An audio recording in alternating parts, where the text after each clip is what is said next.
नमस्कार विद्यार्थी मित्रांनो, नोट्स इन मराठी या आपल्या शैक्षणिक यूट्यूब चॅनलवर तुमचं मनापासून स्वागत आहे. आज आपण भारताच्या आर्थिक विकासाच्या प्रवासावर एक सखोल चर्चा करणार आहोत. स्वातंत्र्यानंतर भारताने आपली अर्थव्यवस्था कशी घडवली, मिश्र अर्थव्यवस्था म्हणजे काय आणि पंचवार्षिक योजना इतक्या महत्वाच्या का होत्या. आणि 1991 मध्ये असं नेमकं काय घडलं की भारताच्या आर्थिक धोरणांना एक पूर्णपणे नवीन दिशा मिळाली. बरोबर. या सगळ्या प्रश्नांची उत्तरं आपण आजच्या चर्चेत शोधणार आहोत. चला तर मग याचा सविस्तर आढावा घेऊया. ही चर्चा खरंच खूप रंजक ठरणार आहे, कारण भारताच्या आजच्या आर्थिक स्थितीची मुळं ती या ऐतिहासिक निर्णयांमध्येच आहेत. आपण सुरुवात करूया त्या मध्यम मार्गापासून, म्हणजे मिश्र अर्थव्यवस्थेपासून, जो पंडित नेहरूंनी निवडला होता. हो, स्वातंत्र्यानंतर भारतासमोर मोठा प्रश्न होता. कोणती अर्थव्यवस्था निवडायची? एकीकडे भांडवलशाही आणि दुसरीकडे समाजवादी. पण भारताने मिश्र अर्थव्यवस्थेचा मार्ग निवडला. ही नेमकी संकल्पना आहे तरी काय? मिश्र अर्थव्यवस्था म्हणजे खाजगी आणि सार्वजनिक क्षेत्रांचं सहअस्तित्व, म्हणजे दोन्ही एकत्र काम करतील. यात मुख्यत्वे 3 भाग आहेत. 3 भाग? हो. पहिला म्हणजे सार्वजनिक क्षेत्र. यात संरक्षण साहित्यासारखे जे अतिमहत्वाचे उद्योग आहेत ते पूर्णपणे सरकारच्या नियंत्रणाखाली. म्हणजे त्यावर फक्त सरकारचा हक्क. अगदी. दुसरा भाग आहे खाजगी क्षेत्र. यात उपभोग्य वस्तूंसारखे उद्योग खाजगी उद्योजकांच्या मालकीचे, पण यावरही सरकारी देखरेख असते. आणि तिसरा आहे संयुक्त क्षेत्र. नावाप्रमाणेच काही उद्योग खाजगी आणि काही सरकारी व्यवस्थापनाखाली चालतात. म्हणजे नफा मिळवणे आणि देशहिताला प्राधान्य देणे या दोन्हींचा समतोल साधण्याचा हा प्रयत्न होता. बरोबर.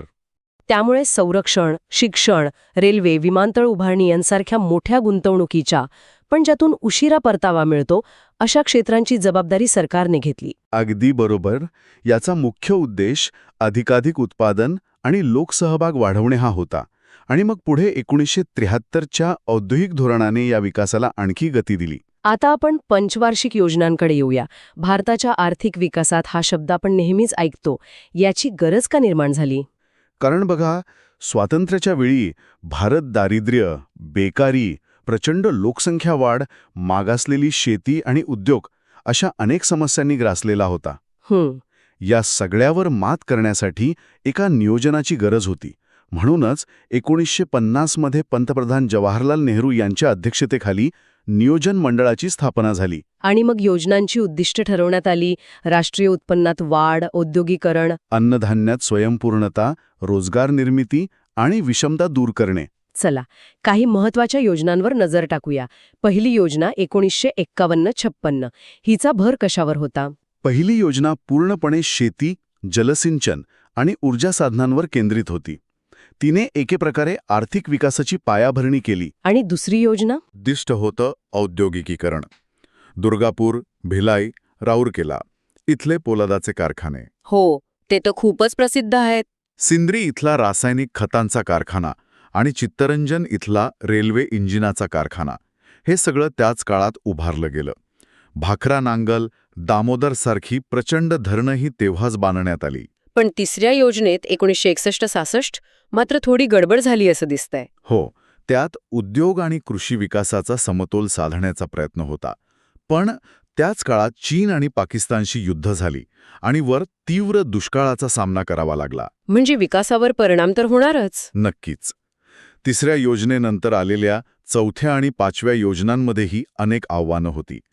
चौथ्या योजनेवेळी बांगलादेश युद्धाचा भार आपल्या अर्थव्यवस्थेवर पडला. आणि याच काळात बँकांचं राष्ट्रीयकरण झालं, बरोबर? हो, त्याच काळात 14 प्रमुख बँकांचं राष्ट्रीयकरण करण्यात आलं.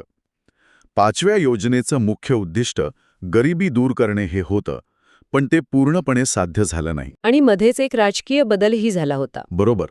1977 मध्ये जनता पक्ष सत्तेवर आला आणि त्यांनी साखळी योजना सुरू केली, जी अयशस्वी ठरली. मग 1980 मध्ये काँग्रेस पुन्हा सत्तेवर आल्यावर नियोजन पूर्ववत झालं. त्यानंतरच्या योजनांमध्ये दारिद्र्य निर्मूलन, रोजगार निर्मिती, अन्न उत्पादन वाढ, आधुनिकीकरण यावर भर दिला गेला. हो, जवाहर रोजगार योजना, इंदिरा आवास योजना, प्रधानमंत्री रोजगार योजना यांसारखे अनेक कार्यक्रम तेव्हाच सुरू झाले. आपण मगाशी बँकांच्या राष्ट्रीयकरणाचा उल्लेख केलात. तो एक खूप मोठा निर्णय होता. त्याची पार्श्वभूमी काय होती? खरं तर स्वातंत्र्यानंतर बँकिंग व्यवसाय हा खाजगी मक्तेदारीचा होता आणि तो फक्त मोठ्या उद्योगांच्या विकासासाठीच काम करत असे. म्हणजे सामान्य माणसाला किंवा छोट्या उद्योगांना कर्ज मिळत नसे. अगदी. याला छेद देण्यासाठी सरकारने 1955 मध्ये इम्पेरियल बँकेचं राष्ट्रीयकरण केलं आणि स्टेट बँक ऑफ इंडियाची स्थापना केली. आणि मग तो ऐतिहासिक दिवस 19 जुलै 1969. पंतप्रधान इंदिरा गांधींनी Allahabad bank, bank of Baroda, bank of India, Canara bank अशा 14 प्रमुख बँकांचं राष्ट्रीयकरण केलं. हो, आणि मग 1980 मध्ये आणखी 6 बँकांचं राष्ट्रीयकरण झालं. याचा मुख्य हेतू हाच होता की बँकांना मिळणारा नफा सरकारी खजिन्यात जमा व्हावा आणि लघु व मध्यम उद्योगांच्या विकासाला गती मिळावी. हो, पण त्याच काळात म्हणजे 80च्या दशकात मुंबईत कामगार असंतोष वाढला होता, विशेषतः गिरणी कामगारांमध्ये. हो, मुंबईतील गिरणगावाचा तो प्रसिद्ध संप 18 जानेवारी 1982. डॉक्टर दत्ता सामंत यांच्या नेतृत्वाखाली मुंबईतले 2.5 लाख गिरणी कामगार संपावर गेले होते. कारण होतं बोनस कपात. हा संप जवळपास वर्षभर चालला, पण तो दुर्दैवाने अयशस्वी ठरला. आणि त्याचा परिणाम खूपच गंभीर झाला. खूप गंभीर. 1.5 लाख कामगार बेकार झाले आणि मुंबईतल्या कापड गिरण्या सुरत आणि गुजरातमध्ये स्थलांतरित झाल्या. मुंबईचं अर्थकारणच बदलून गेलं. आता आपण त्या वर्षाकडे येऊया ज्याने भारताची दिशाच बदलली. 1991. या काळात देशावर एक मोठं आर्थिक संकट आलं होतं असं आपण ऐकतो. हो, परिस्थिती खूपच गंभीर होती. चलनवाढीचा दर 17% पोचला होता. 17%? हो, आणि परकीय चलनसाठा तो तर फक्त 1 आठवडा पुरेल इतका शिल्लक होता. म्हणजे आपण बाहेरून काही आयातच करू शकत नव्हतो. परकीय कर्जाची परतफेड करणंही कठीण झालं होतं असं म्हणतात. अगदी. भारताला आपलं सोनं विकावं आणि गहाणही ठेवावं लागलं. तेव्हा कुठे परिस्थिती सांभाळता आली? मग या संकटातून मार्ग कसा काढला? तेव्हा पी.व्ही. नरसिम्हा राव पंतप्रधान झाले आणि त्यांनी डॉक्टर मनमोहन सिंग यांची अर्थमंत्री म्हणून नेमणूक केली. एक खूप मोठा आणि धाडसी निर्णय होता तो. आणि डॉक्टर सिंग यांनी अर्थव्यवस्थेत मूलभूत बदल घडवले. हो, ज्याला नवे आर्थिक धोरण म्हणतात. त्यांनी परकीय गुंतवणुकीवरील निर्बंध उठवले. परवाना पद्धत म्हणजे लायसन्स राज फक्त 18 उद्योगांपुरतं मर्यादित केलं. म्हणजे जवळपास संपवलंच. हो, सरकारी उद्योग खाजगी क्षेत्रासाठी खुले केले. शेअर बाजारावर नियंत्रण ठेवण्यासाठी सेबीची स्थापना केली. आणि याच धोरणातून पुढे खाजगीकरण, उदारीकरण आणि जागतिकीकरणाला सुरुवात झाली. या नव्या धोरणाचाच एक भाग म्हणून भारताने जागतिक स्तरावरही काही पावलं उचलली. बरोबर. 1995 मध्ये भारत जागतिक व्यापार संघटनेचा म्हणजे WTOचा सदस्य झाला. या संघटनेचा उद्देश देशांमधील व्यापार खुला करणे आणि आंतरराष्ट्रीय व्यापारातील अडथळे दूर करणे हा होता. याचा भारतावर काय परिणाम झाला? यामुळे वीज, पाणी, वाहतूक, शिक्षण आणि आरोग्य या क्षेत्रांचं झपाट्याने व्यापारीकरण झालं. WTOच्या अहवालानुसार यामुळे भारतातील दारिद्र्य रेषेखालील लोकसंख्येत घट झाली, आरोग्य सुविधांमध्ये सुधारणा झाली. आणि आपण सार्क देशांसाठी काही विशेष करार केला होता का? हो, भारताने सार्क देशांसाठी साऊथ एशिया प्रिफरेन्शियल ट्रेड अरेंजमेंट म्हणजे साप्टा करारही केला होता. तर आज आपण पाहिलं की स्वातंत्र्यानंतर भारताने मिश्र अर्थव्यवस्थेचा पाया रचून पंचवार्षिक योजनांद्वारे विकासाचे टप्पे कसे गाठले. बँकांचे राष्ट्रीयकरण, कामगारांचे लढे आणि मग 1991च्या आर्थिक संकटातून उदारीकरणाकडे झालेला प्रवास आपण अभ्यासला. या संपूर्ण प्रवासात भारताने अनेक आव्हानांचा सामना केला आणि प्रत्येक वेळी नव्या धोरणांनुसार स्वतःला बदललं.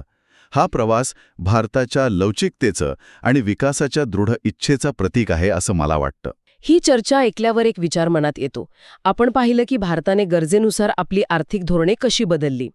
आजच्या या डिजिटल आणि जागतिक अर्थव्यवस्थेच्या युगात भारताच्या सुरुवातीच्या आर्थिक धोरणांमधली कोणती तत्त्व, जसं की देशहिताला प्राधान्य किंवा विकासात लोकसहभाग, ही आजही तितकीच महत्त्वाची आणि मार्गदर्शक ठरू शकतात का? यावर विचार करायला नक्कीच हरकत नाही.